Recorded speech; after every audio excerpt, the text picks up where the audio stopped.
Vamos a presentar al siguiente ponente, que es el maestro David Ruiz.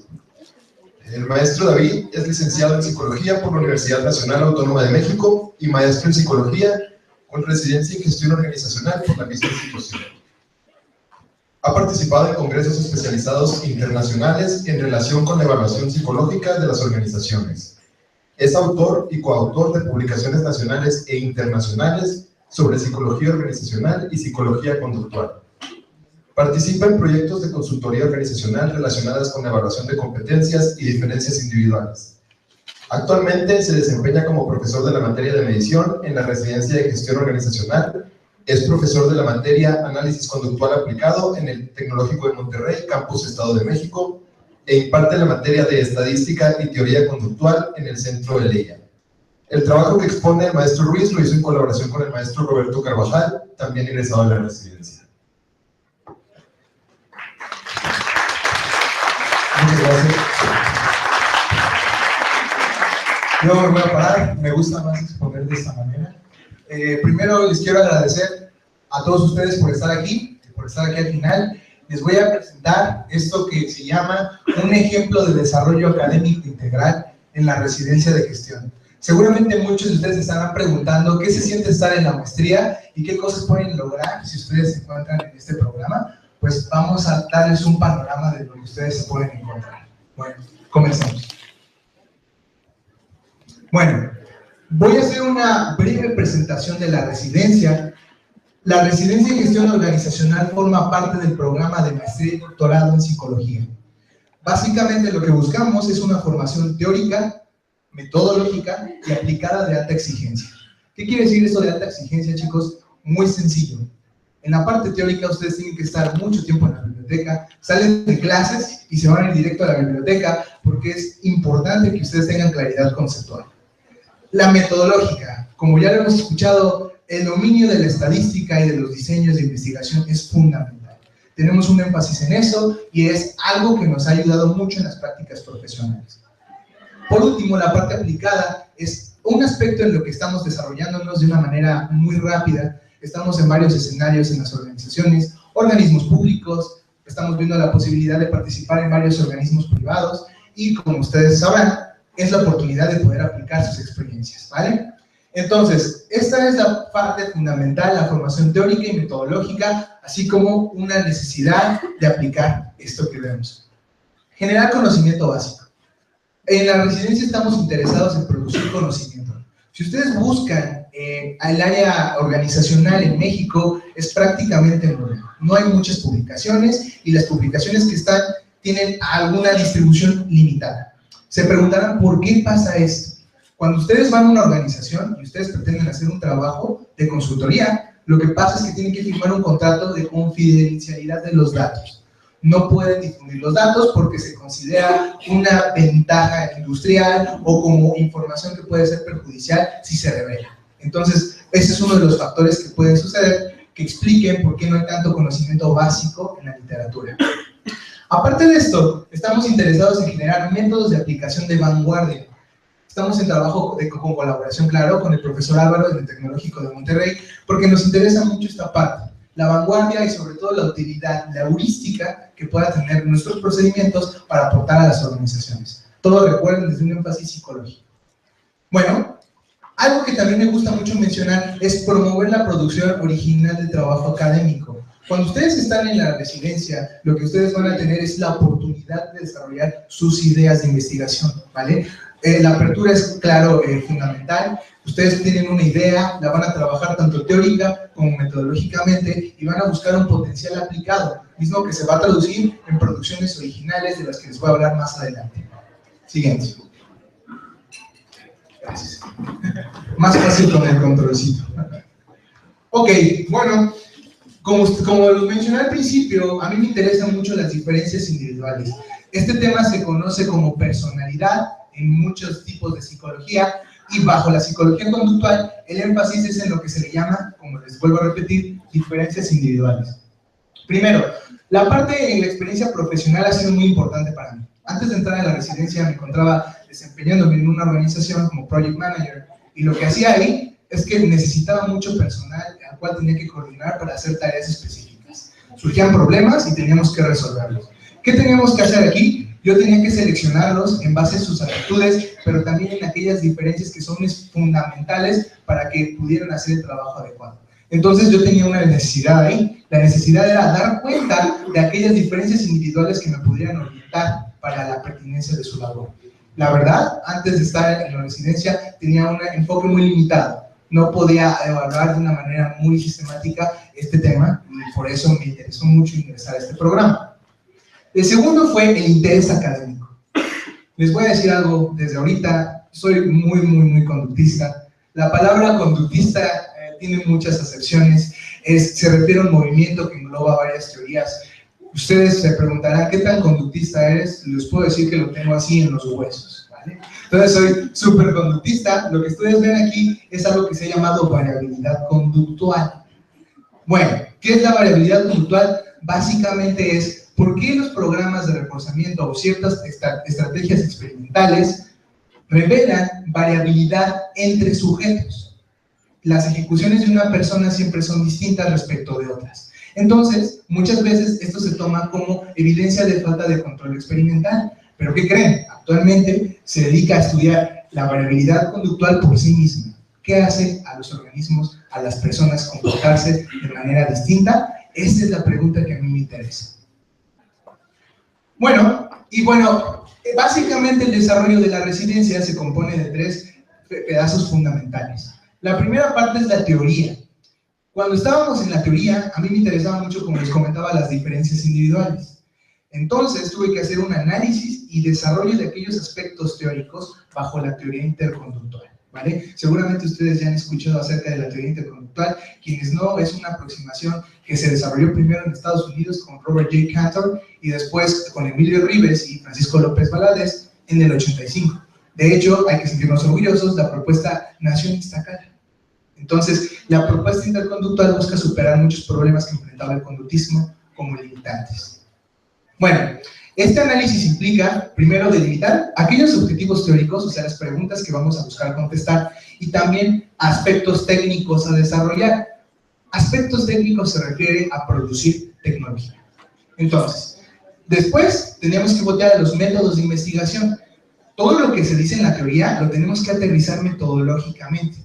Esto es complicado, en la teoría interconductual es sumamente complicado porque todo ese caparazón o armazón teórico tiene que tener una estructura que sea cuantitativa. Entonces, esto implicó el desarrollo de una propuesta tecnológica para comenzar la producción científica, desarrollo de tareas experimentales, desarrollo de escalas y otro tipo de estrategias que nos van a permitir dar cuenta de aquellas diferencias individuales. Por último, la parte de medición y evaluación lo que nos ayudó fue a saber qué análisis tenemos que utilizar para dar cuenta de aquellas diferencias. Varios análisis que son muy ad hoc a lo que se hace en la metodología conductual. Recuerden, nosotros no podemos utilizar la estadística convencional de grupos, nuestro enfoque no es hipotético-deductivo, es más inductivo, las características de la teoría conductual y específicamente el interconductismo. Entonces es un tipo de estadística muy especial, de las cuales voy a hacer mención más adelante. Bueno, vamos a ver algunos aspectos teóricos de la propuesta, qué se hizo aquí en diferencias individuales. Lo primero que hay que mencionar es que es el sistema interconductual la base de todo el trabajo. El sistema interconductual es muy diferente a lo que hizo Robert J. Cantor. En un principio, lo que se esperaba era una guía lógica para tratar de encontrar la orientación. Había muchas personas que dicen, los conductistas no estudian los sueños, no estudian la imaginación, no estudian el pensamiento, y yo creo que más bien es una mala interpretación de las cosas. Sí se estudia, hay mucho trabajo al respecto, pero es una lógica distinta. Entonces, como teoría general del comportamiento, nos da la oportunidad de poder entender las diferencias individuales desde otra perspectiva, no como rasgos, no como aspectos a los que se etiqueta una persona, sino como algo único. Más adelante van a entender un poquito más por qué hago énfasis en esto de algo único. Bueno, intentar dar una explicación de la personalidad implica que tenemos que regresar al lenguaje ordinario. El lenguaje ordinario, como ustedes saben, es la materia cruda de la psicología, ¿vale? Cuando hablamos sobre que alguien dice que aprendió, o que alguien dice que soñó algo, o que alguien tiene algo en la punta de la lengua, es susceptible de analizarse conceptualmente para tratar de definir qué fenómeno está ocurriendo ahí y cómo lo podemos estudiar. Particularmente el análisis conceptual nos llevó a lo que conocemos como estilo interactivo, ¿vale? El estilo interactivo es la parte clave de esta propuesta.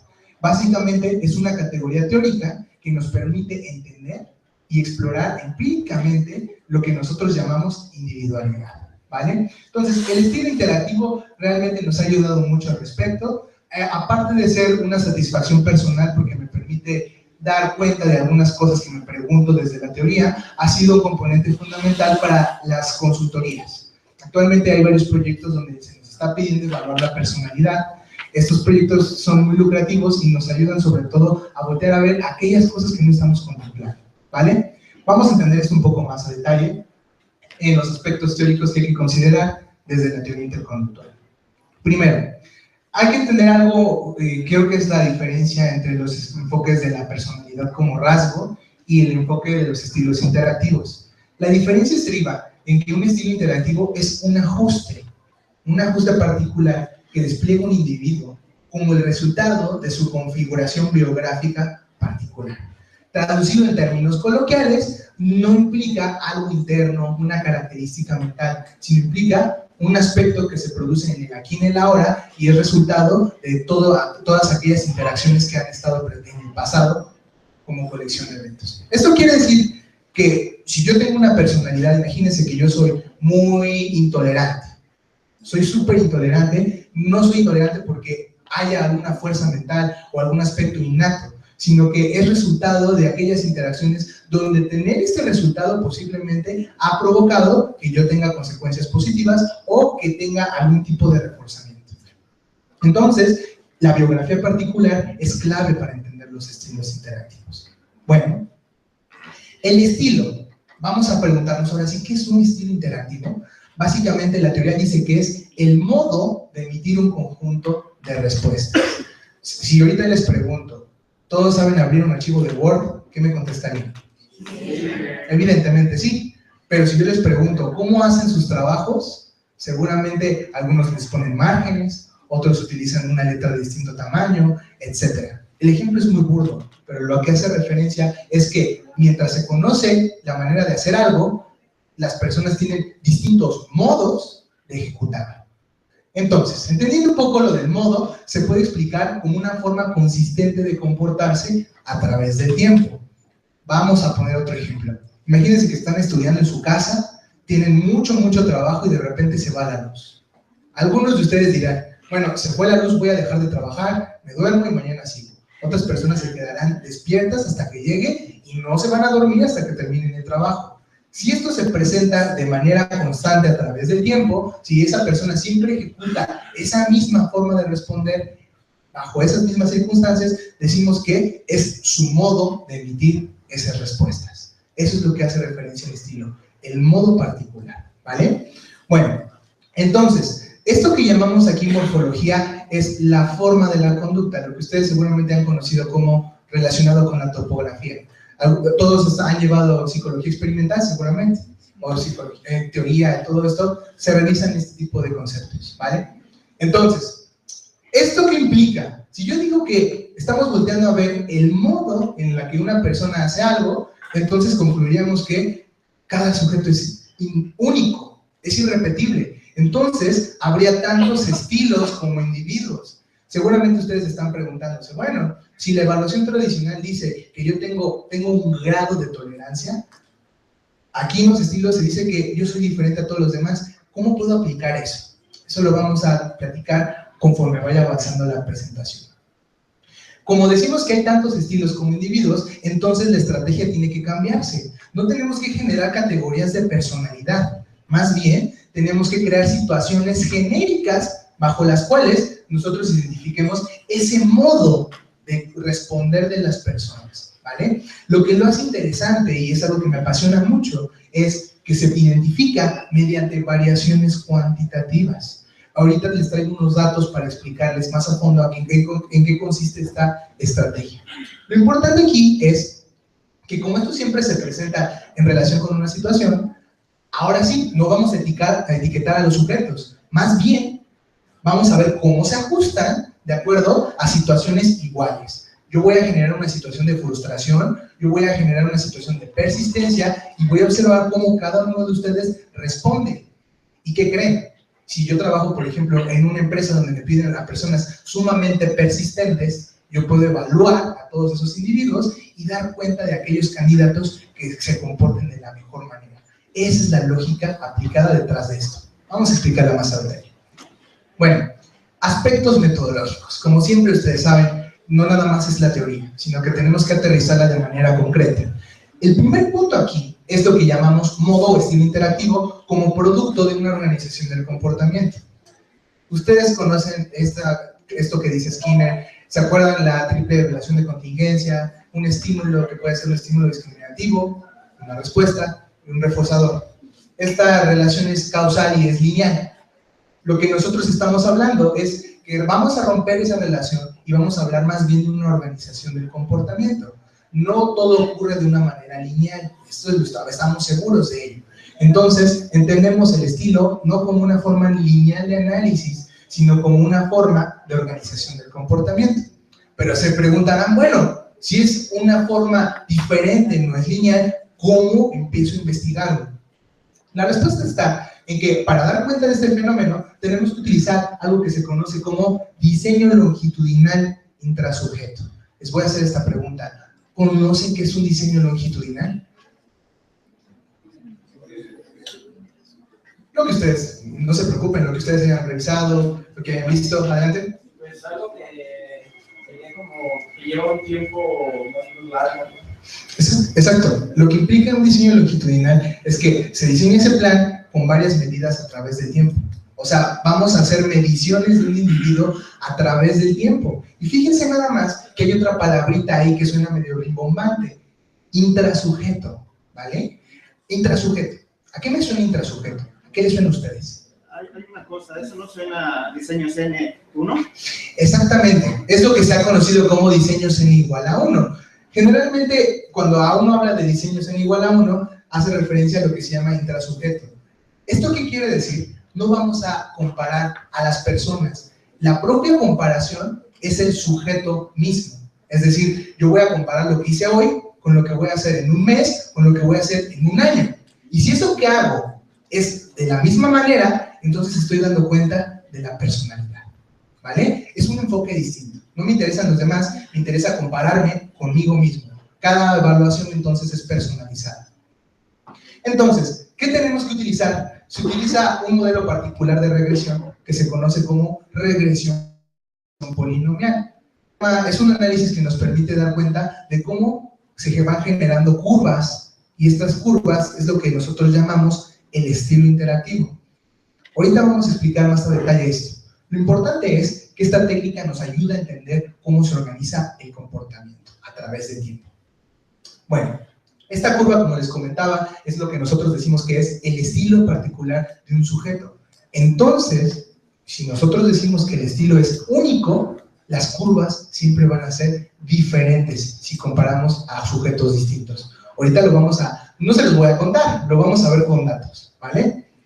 Por último, las situaciones tienen que ser abiertas, ¿vale? Si yo le digo a una persona, a ver, tienes que sacar 80% de respuestas correctas para que entonces obtengas tales puntos o obtengas algún beneficio, las personas van a esforzarse para lograrlo. Es decir, la situación está cerrada y como hay un criterio a cumplir, entonces no vamos a poder observar aquello que hace único a los individuos. Una situación abierta implica que no vamos a exigir en este caso que el sujeto se ajuste a un determinado criterio.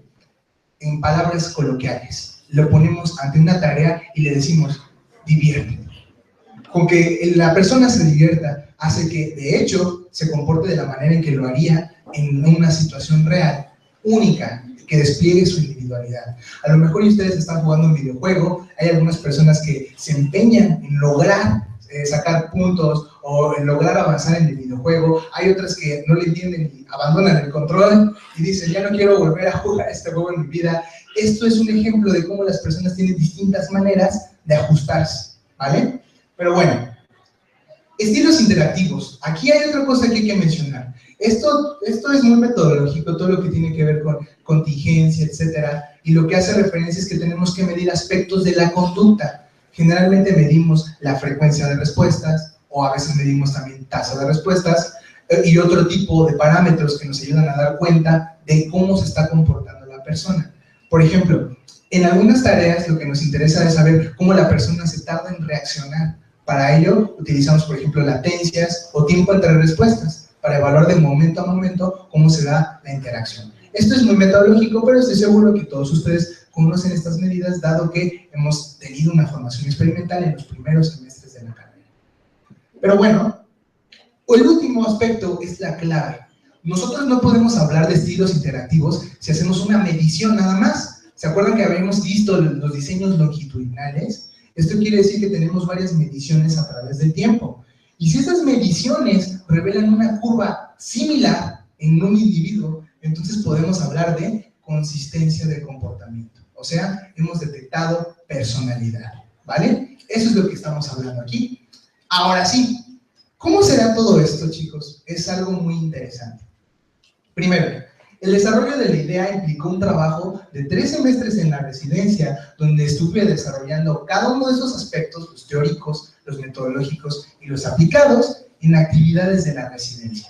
Les cuento un poquito, en las clases de teoría lo que hacemos es confrontar de una manera altamente sistemática todas las teorías que hay, vemos aquellos puntos que no son satisfactorios y que no se explican, y claro, implica mucho trabajo de nuestra parte. Tenemos que revisar muchos artículos, muchas teorías, y recuerden, aunque puede ser un trabajo ciertamente difícil, es al final reconfortante, cuando uno encuentra una explicación que es satisfactoria.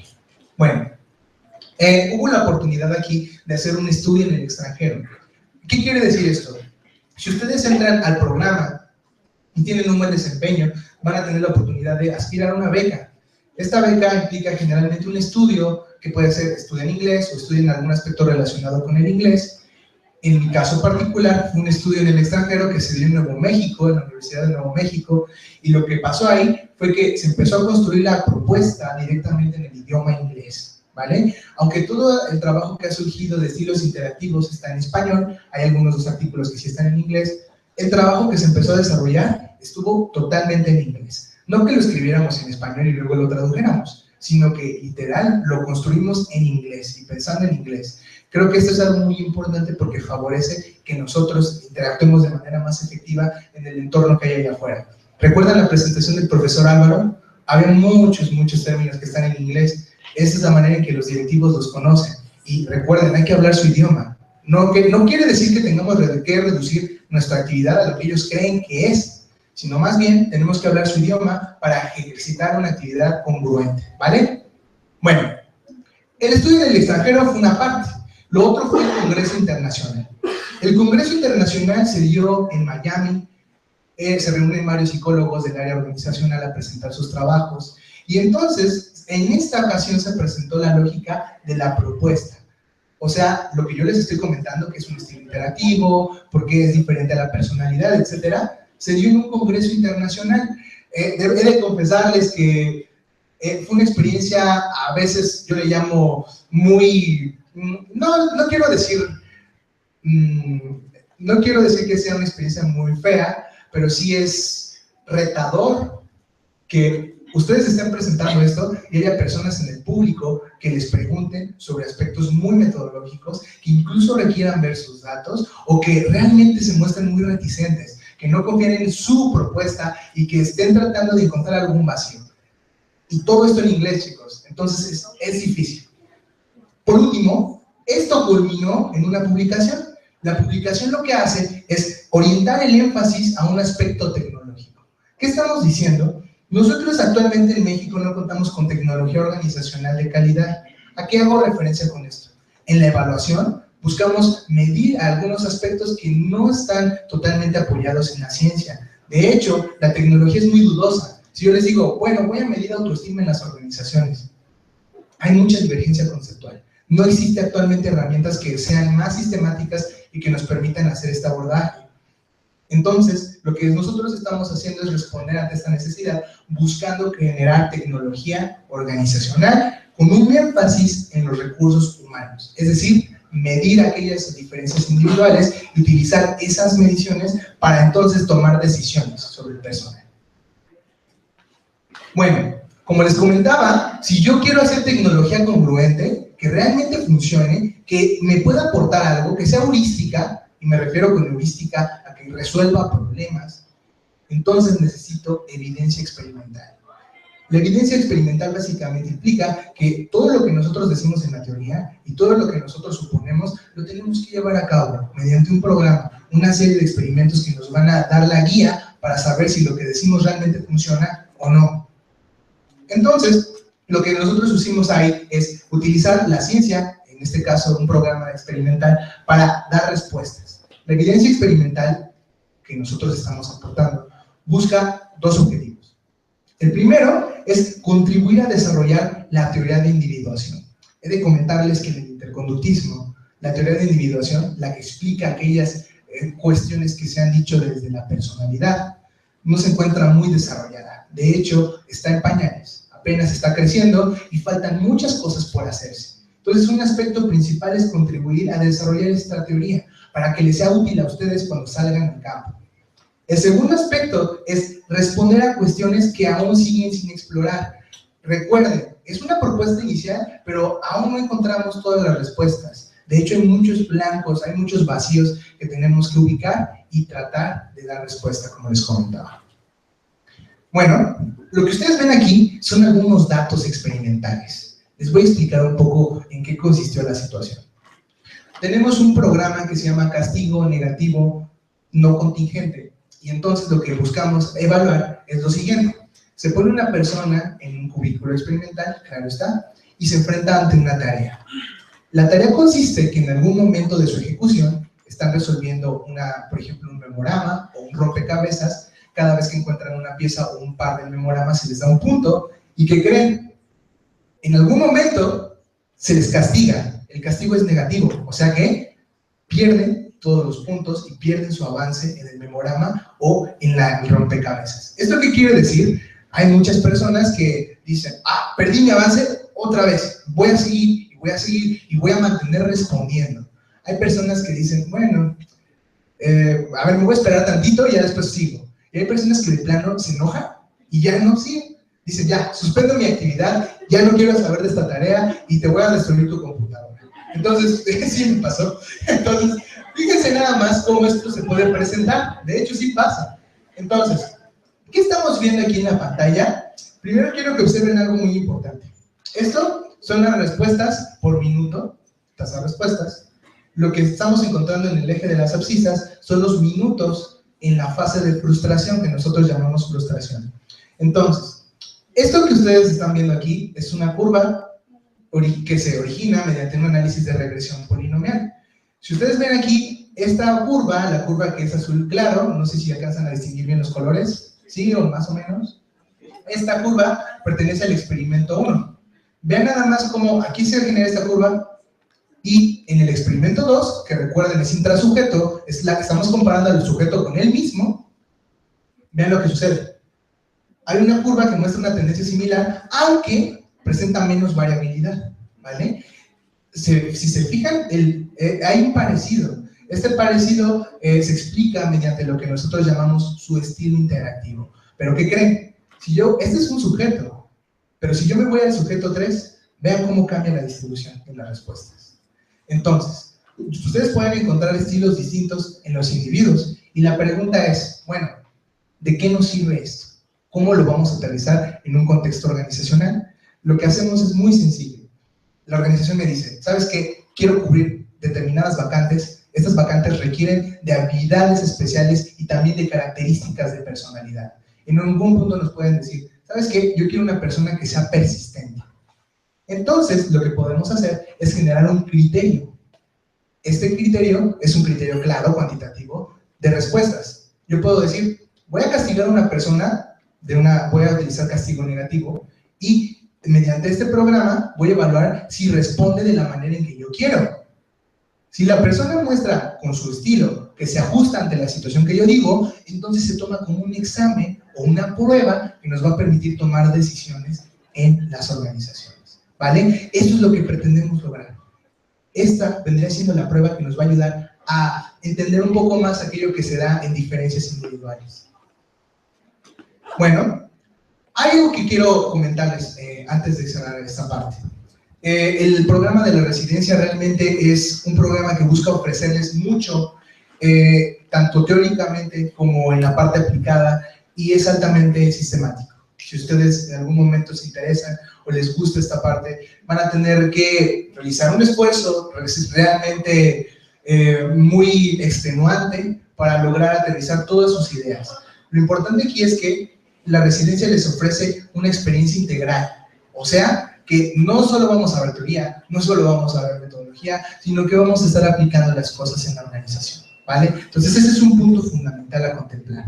Lo segundo es la oportunidad para vincularse tanto en el mundo de la ciencia como en la práctica profesional. Si bien el énfasis de la maestría es un enfoque aplicado, ustedes van a desarrollar mucho su práctica profesional, también hay oportunidades para aportar al campo organizacional con investigación aplicada o, ¿por qué no?, investigación básica, como es este caso. Por último, lo que nosotros queremos hacer es contribuir al desarrollo del conocimiento en México. Realmente lo que se produce en México es muy limitado y lo que se hace no se difunde. Todos los proyectos, por ejemplo, que les presentó el maestro Álvaro, tienen ciertas restricciones, no los puede publicar porque se establece una restricción de los datos, no se pueden compartir. De hecho, como les comentaba al principio, si ustedes van y quieren realizar una investigación y después publicarla, seguramente la empresa no va a estar de acuerdo con ustedes y para acceder hay que firmar un contrato. Entonces recuerden, esta parte buscamos superarla, tenemos que lograr desarrollar nuevo conocimiento y divulgarlo. Bueno, esto sería todo. Les agradezco mucho su atención y gracias por todo.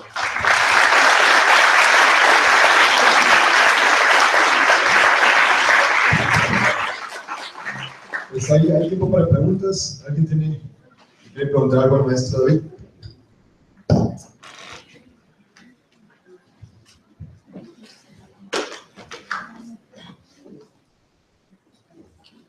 Hola, buenas tardes. Tengo una pregunta respecto al artículo que se publicó en cuestión de las tendencias, ¿no? Comentas que las personas las metieron a un lugar, a un cubículo en donde se les presentó una tarea de manera sencilla, un rompecabezas, entre otras cosas, ¿no? Bueno, realmente el artículo que se publicó, como mencionamos, da la lógica. La evidencia experimental se obtiene después. Digamos, el artículo es la lógica que guía todo nuestro trabajo y apenas empieza a esbozar una propuesta, pero todavía no se aporta la evidencia experimental. Actualmente tenemos estos datos, pero todavía no han sido publicados. Ok, mi duda era esa, si la persona tiene tendencias hacia cierto tipo de eventos o respuestas, conductas, en eventos simples, por llamarlos de alguna forma, esto se puede extrapolar ya a una condición dentro de una organización en donde las tareas son un poco más complejas. Exacto. Les voy a platicar algo que estamos haciendo ahorita. Se pretende generar situaciones tipo, o sea, situaciones ya aterrizadas en un entorno organizacional. Una vez algún proyecto que tuvimos fue un Excel, mediante cierta programación con macros, recolectar ciertas respuestas de las personas y hacer que fuera frustrante. O sea, que metieran un número en una tabla y literal el número desapareciera o se perdiera. Esto nos ayuda en un contexto laboral a poder dar cuenta de lo mismo sin que la tarea sea tan artificial. Por ejemplo, si ustedes van a una entrevista de trabajo y se encuentran con un memorama, ¿qué es esto, no? O se encuentran con un rompecabezas, puede ser que sea distinto. Hay que adaptar las situaciones. Esto es un reto, pero actualmente estamos pensando en lograr esto. Tenemos algunos avances, ciertamente, pero sí es necesario. Gracias. ¿Alguna otra duda? ¿Pregunta? ¿Qué cuesta?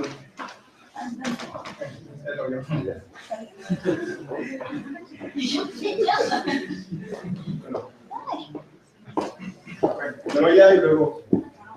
¿Primero quién? No, pues ya va a traer el micrófono.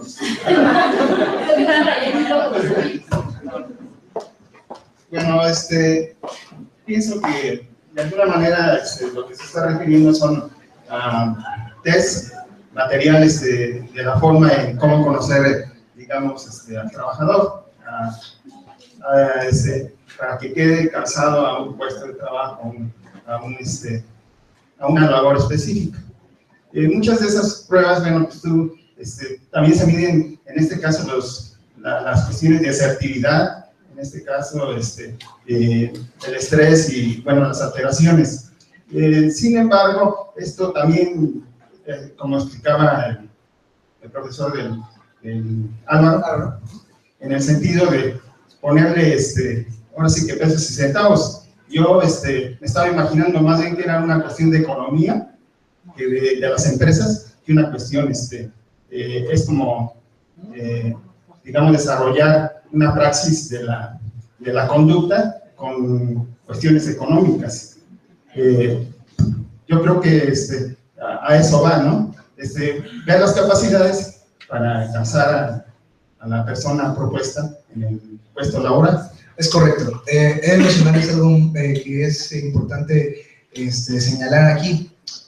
La propuesta se da como una respuesta a que las empresas siempre están comentando, en especial los CEO o los directivos dicen, las maneras en que evalúas a las personas son muy esotéricas.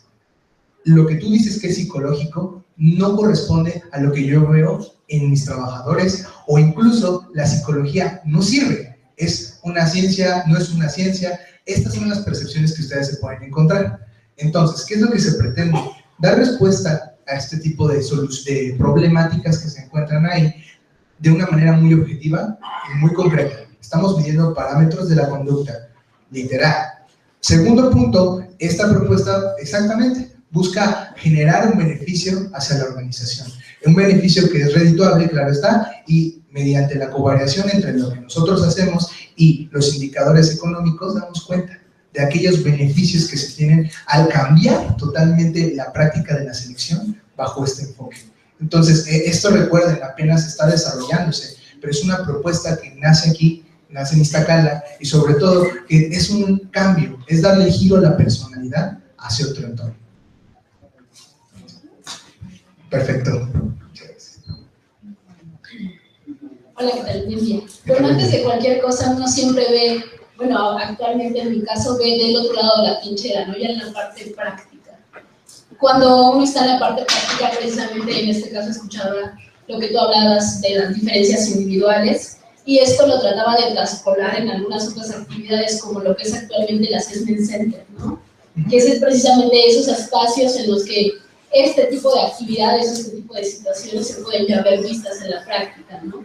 Pero cómo, en este caso, tomando en cuenta la multiplicidad de perfiles que se pueden llegar a dar, cómo abordar esta idea ya precisamente con la empresa, ¿no? ¿Cómo tú podrías abordar esta idea con la empresa y cómo, sí, cómo se lo venderías a la empresa? Claro, no sé si ustedes recuerdan, estamos involucrados en ciertos proyectos de consultoría. ¿Cómo se le vende a una empresa? Muy sencillo. Primero, la parte económica, donde nosotros demostramos aquella efectividad, algo que el profesor Álvaro hace mucho con esta metodología ROI. Y otro aspecto fundamental también es involucrar a la organización en cómo se evalúan las personas. Me da mucho interés en comentar algo que creo que también no se alcanza a ver luego cuando se evalúa. Hay un fenómeno que se llama faking, que se dice que en inglés es fingir. Lo que pasa ahí es que cuando una persona va y se es evaluada en un contexto organizacional, altera sus respuestas, miente. Y esto se ha dado cuenta mediante un modelo que se llama, bueno, más bien mediante una teoría completa que se llama teoría de respuesta al ítem, bajo distintos modelos que engloba la teoría. Entonces, y si la gente miente o finge, entonces, ¿de qué manera puedes lograr obtener una evaluación objetiva? Este problema, evidentemente, las empresas lo conocen, y cuando tú muestras, en este caso la tarea experimental, no hay oportunidad de mentir. ¿Por qué? Porque la tarea es tan abierta que no le estamos diciendo al trabajador que tiene que hacer algo, que tiene que obtener tantos puntos, o que tiene que obtener algo en un tiempo definido. El trabajador interactúa, y al momento de interactuar con esto, no hay un criterio, y la persona despliega su estilo. Entonces, esto es de interés, porque no solo nosotros le vamos a decir, no es esotérico, y vamos a establecer criterios bajo los cuales en una evaluación a 3 meses te podemos comprobar que esta persona es redituable y ha generado realmente ganancia o es efectiva en su trabajo. Recuerden, todo esto está apoyado bajo indicadores cuantitativos que nos son útiles de carácter administrativo y económico. Entonces, esa es la manera en que nosotros nos acercamos y vendemos esta parte. Entonces, en las experiencias que hemos tenido, ha habido mucho interés por esta nueva forma de aproximarse, pero este interés implica un trabajo diferente. Nosotros ahora sí no vamos a ser los técnicos que evalúan los tests, no vamos a aprender de un manual, tenemos que entender la lógica teórica, la lógica metodológica, y de ahí entonces vamos a dar la información para que ellos puedan tomar decisiones. Eso ha sido el componente que nos ha ayudado a venderles la idea a estas personas. Gracias. Solo una pregunta más. Bajo este aspecto que dices que es un estudio longitudinal, ¿por cuánto tiempo se evalúa a cada persona? Es una muy buena pregunta. Generalmente, imagínense que la primera evaluación se da, no sé, imagínense al principio del mes. Pasan 15 días y se vuelve a evaluar a la misma persona en una tarea que es prácticamente la misma a la que se le evaluó con la vez anterior. Después pueden pasar 3 meses, que justamente coincide con los periodos laborales de los contratos, decirlo, y en esos 3 meses utilizas una tarea distinta, pero que tiene el mismo programa, por ejemplo, de castigo o de reforzamiento. Las cosas cambian, es un entorno aparentemente distinto, pero es lo mismo. Entonces, primero es 15 días y después 3 meses. En la investigación experimental se ha demostrado consistencia, o sea, una misma manera de comportarse en distancias como de 1 año, ¿vale? Entonces, esto nos ha ayudado a generalizar más sobre el fenómeno. ¿Y cómo reaccionan ante esto la persona evaluada? O sea, positivamente, y también como que me da curiosidad, ¿qué es lo que piensan al respecto de las empresas? De que, bueno, va a ser una evaluación pues larga, por así decirlo.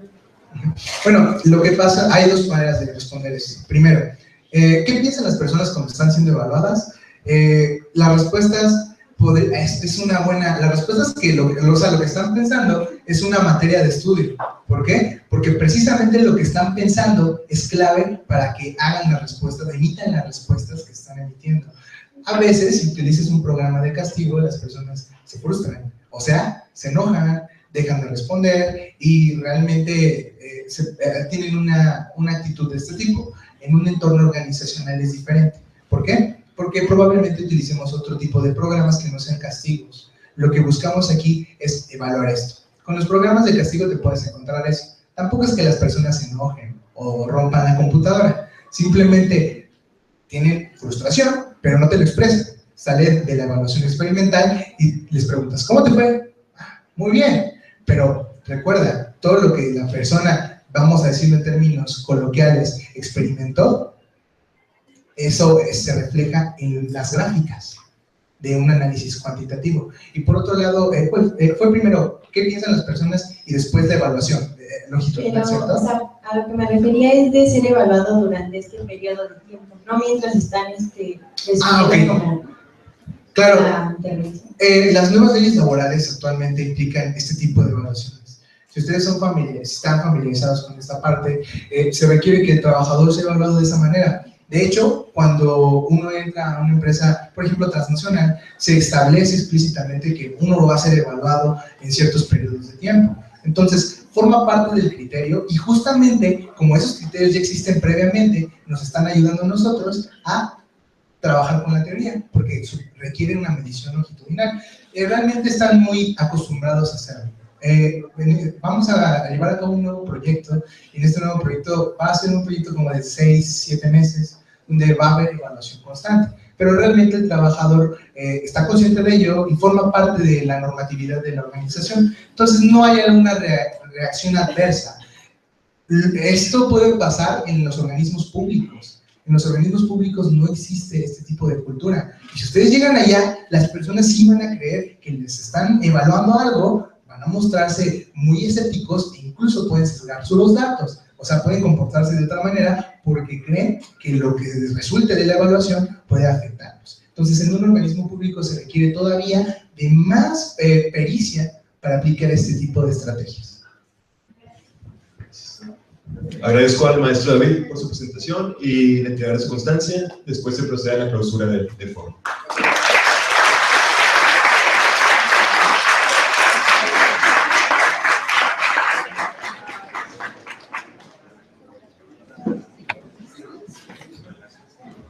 Buenas tardes, muchas gracias a todos por su asistencia. Agradecemos al maestro David y a cada uno de los ponentes que hicieron el favor de acompañarnos el día de hoy. Y a nombre de la Residencia en Gestión Organizacional, damos por clausurado este tercer foro de aportaciones de la psicología a la gestión organizacional y los esperamos para el próximo evento. Muchas gracias.